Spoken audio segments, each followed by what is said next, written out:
السلام عليكم، ازيكم عاملين ايه؟ اتمنى ان انتوا تكونوا بخير. النهارده هنتعلم مع بعض ازاي نعمل اللي هي حاجه شبه وردة عباد الشمس كده. انا كنت هستخدمها ان انا اعملها ميدالية. تمام، ماشي. فالنهارده هنتعلم ازاي نعملها مع بعض. تمام، خلينا نبدأ بسرعة كده ونشوف ايه هي الادوات اللي احنا محتاجينها. اهلا بيكم. بص دلوقتي الادوات اللي احنا محتاجينها، احنا محتاجين خيط بني. ده كان خيط انا كنت شغاله بيه وده الباقي يعني منه.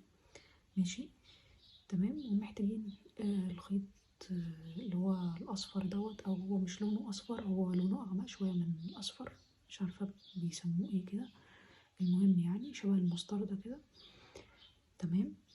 محتاجين برضو ابره كروشيه. مفيش اي مشكله لو إبرة الكروشيه كانت غير المقاس ده مقاس 3.5. لو هي مثلا مقاس 3 عادي برضه هتطلع معاكي نفس النتيجة، بس هتطلعها قصير شوية. ماشي. محتاجين مقص، محتاجين إبرة تنظيف، ومحتاجين المارك. خلينا نحط الحاجات دي على جنب ونبدأ مع بعض بال... بالخيط البني. بس هشرب شوية من القهوة وإيه.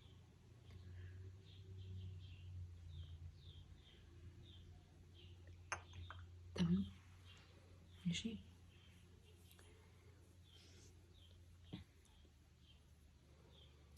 طيب، أول حاجة هنعمل غرزة. اول حاجه بنقفل، طبعا بنعمل القفل بتاعتنا، بعد كده بنطلع باربع سلاسل. ماشي، بعد كده بنقفل في اول سلسله. تمام، بعد كده بنطلع بسلسله واحده. بعد ما قفلنا طلعنا بسلسله، بعد كده بدخل في وسط الدايره اللي انا عملتها. تمام، في وسط الدايره اللي انا عملتها باخد معايا الخيط دوت كده. اتمنى يكون واضح معاكم. ماشي، باخد معايا الخيط ده بالشكل ده. تمام، وبعمل غرز حشو. بعمل كام غرزة حشو؟ 5. 1 2 3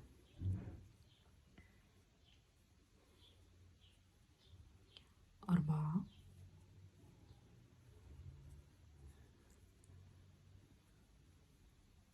4 5. ماشي، بتأكد برضو من العدد لأن أنا عندي العدد ده مهم. 1 2 3 4 5. ماشي، وبقفل في أول غرزة حشو أنا اشتغلتها اهيت. تمام، قفلت في أول واحدة، بطلع بسلسلة واحدة ببدأ أعمل فيها غرزتين حشو. 1 2. المارك فين؟ هحط المارك في اول غرزة حشو عندنا. ماشي، في اول غرزة حشو هحط فيها المارك. تمام،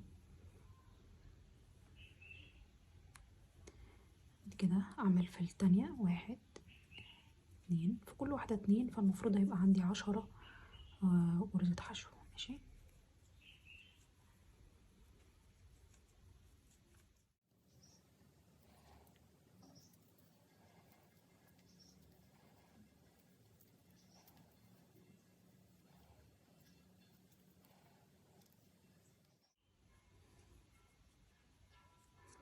تمام. شلت المارك وهقفل فيه اول غرزة حشو انا اشتغلتها.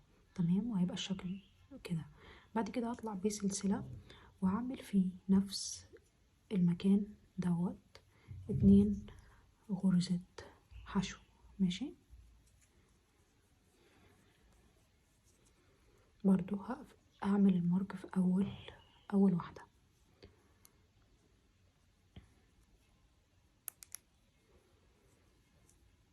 برضو هعمل في كل واحدة من دول 2، فالمفروض هيبقى عندي 20 غرزة حشو. تمام.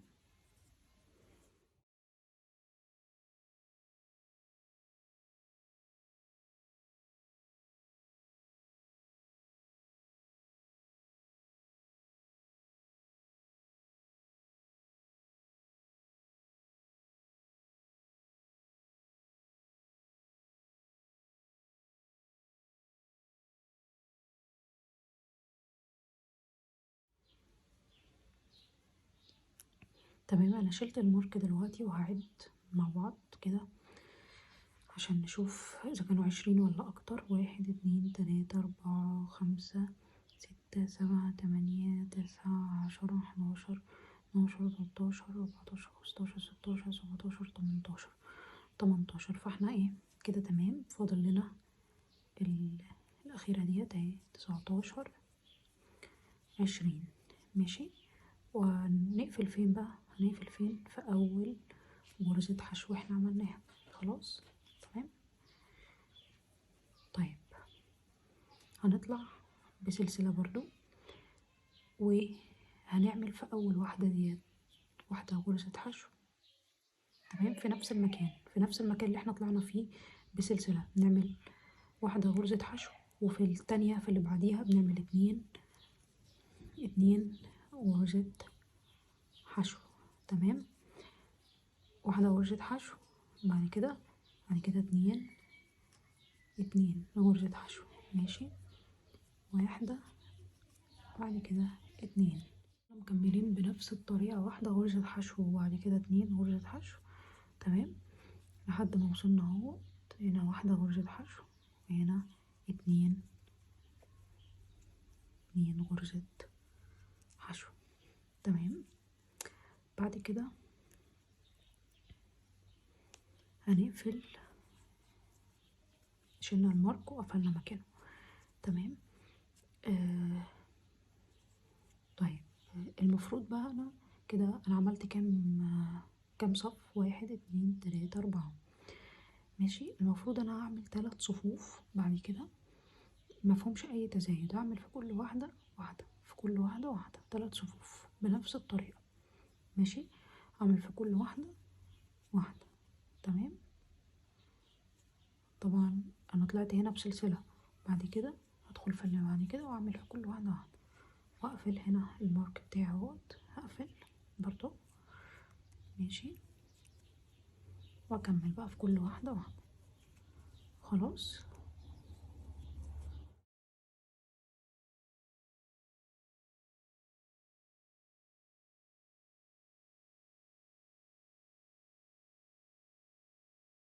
واحدة واحدة اهو.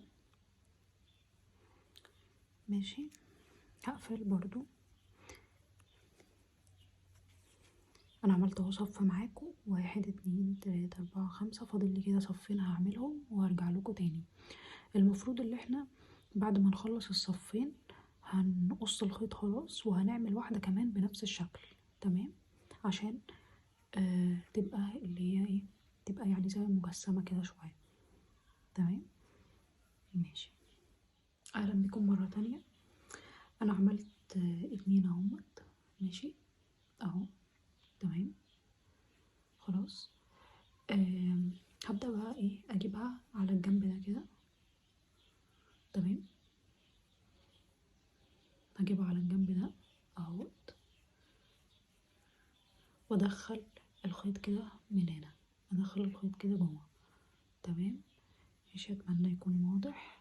وبرضو الجنب التاني، الناحية التانية هجيبها على الجنب ده، وهبدأ بقى اشتغل في كل الجزء دوت، في الجزء ده كده من فوق. السبعات دي هبدأ ايه اشتغل فيها. تمام. ماشي. خليني اوريكم كده انا هعمل ايه بالظبط. ادي اهي الابرة. انا هدخل مثلا هنا اهي، هدخل هنا اهو اهي. بصوا دخلت هنا، وهجيب ديت برضو نفس النظام وهدخل كده. تمام. وهبدأ بقى اجيب الخيط بتاعي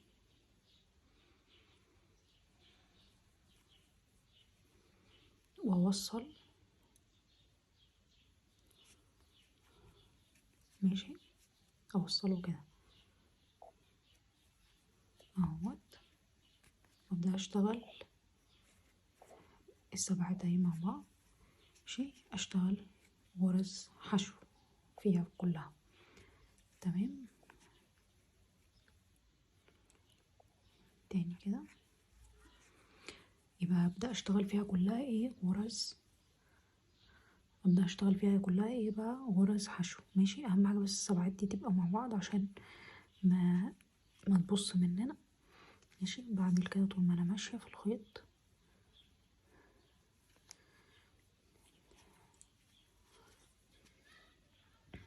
ماشي.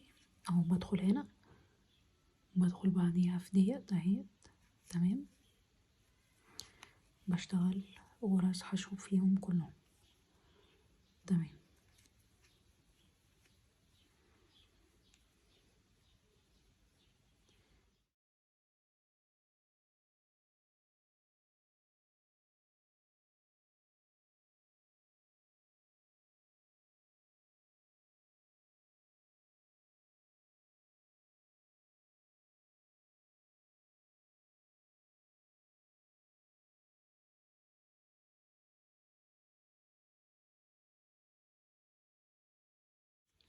طيب آم، الفتحة بدأت تصغر اهي.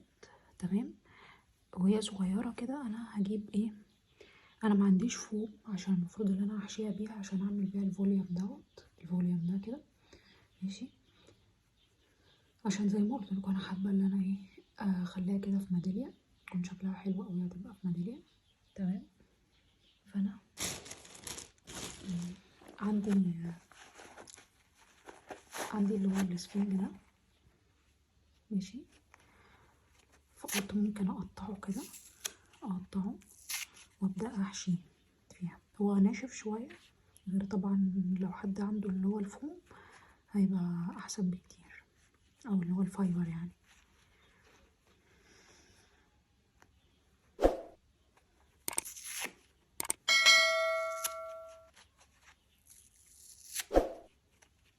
ماشي. بس يعني انا قلت اتصرف، يعني مفيش اي مشكله على فكره.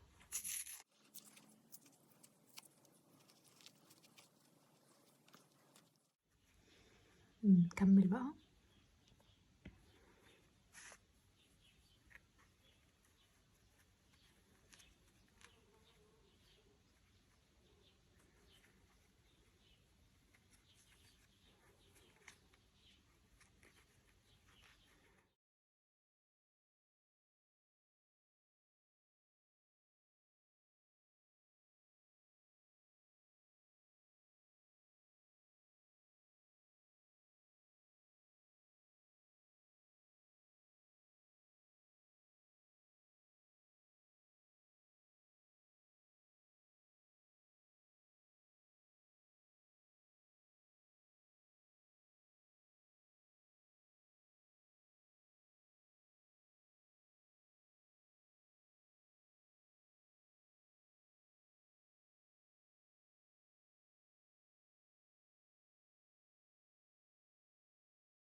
نعدل بقى خلاص كده. تمام.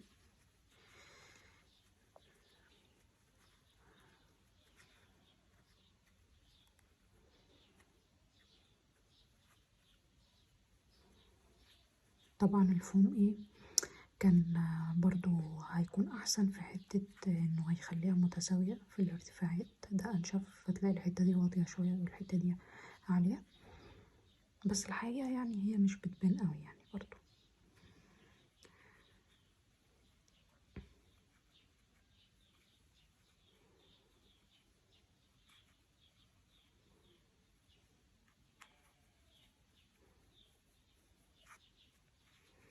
هجيب الخيط دوت واحاول ادخله من هنا.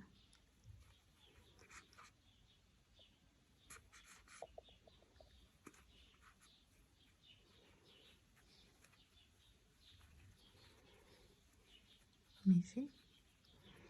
احاول برضو اداري الخيط دوت.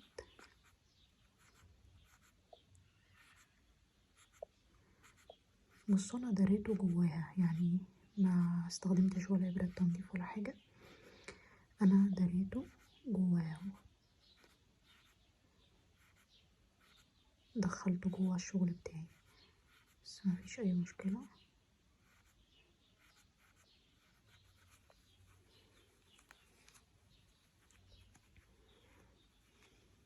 تمام اهي شكلها. اوكي. الجزء ده بقى طبعا اللي احنا هنبقى نعلق مثلا فيه منه البديل او كده، بس خلينا بقى نبدأ نوصل الخيط. ماشي.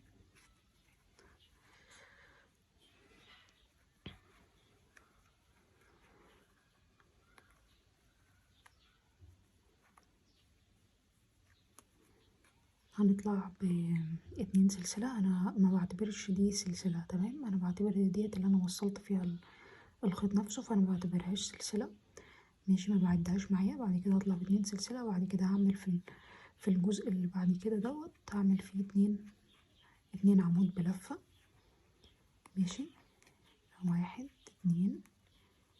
بعد كده هطلع بسلسلة واحدة وهدخل، خلي بقى الحتة ديت مهمة، هدخل في الايه، شايفين اللي هو الجزء بتاع العمودين دول، هما دول الاتنين دول، هدخل كده واعمل غرزة حشو. تمام.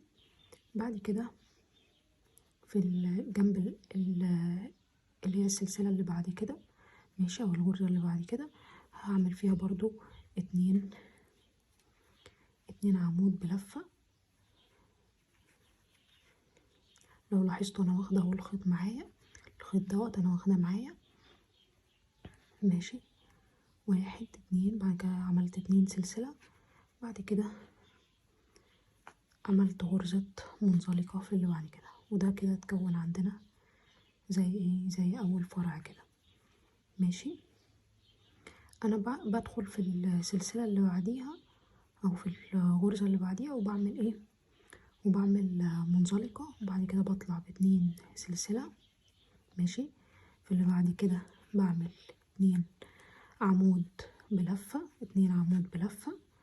ماشي، بعد كده بطلع بسلسلة، بدخل في ديت اهي. ماشي، بعمل فيها غرزة منزلقة. ماشي، بعد كده 2. معلش ثواني، الخيط بس بينسر، الخيط ده قديم شوية فعشان كده تلاقيه بينسر، بس طبعا مفيش حاجة بتترمي، يعني احنا بنستخدم كل الحاجات اللي عندنا، قديم بقى جديد مش عارفة ايه، اي حاجة بنستخدمها. تمام. بعد كده نعمل 2 سلسلة وبنقفل هنا. تمام، كده عملنا اهو الفرع التاني. تمام. طيب انا خلصتها اهو. تمام. ماشي، انا سبت بس ديت عشان لو انا هوصلها في ميدالية، آه هعمل الرباط دوت كده وهوصل منه. ماشي، خلاص. هي شكلها شيك جدا، وممكن كمان نصغرها اكتر من كده. ماشي، لو احنا بقى عايزين نصغرها ممكن يا اما نصغر ابرة الكروشيه بتاعتنا، انا شغالة بابرة 3.5، نصغرها عن كده. ماشي، نشتغل بابرة 2 هتدينا برضو ايه، هتدينا شغل اصغر من كده. ماشي، وممكن كمان الاعداد ديت نقللها، نقلل الاعداد هنا وعادي مفيش مشكلة خالص. اللي احنا بالنسبة اللي هي الجناحات ديت، ماشي، او الحاجات اللي هي شبه ورق الشجر ديت، نخليها بنفس الاعداد بتاعتها بنفس الطريقة، لكن نقلل اللي هنا. تمام. ماشي، هي شكلها حلو قوي، شكلها كيوت كده خالص.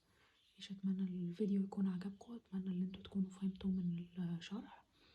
تمام، واشوفكم في فيديو جديد ان شاء الله.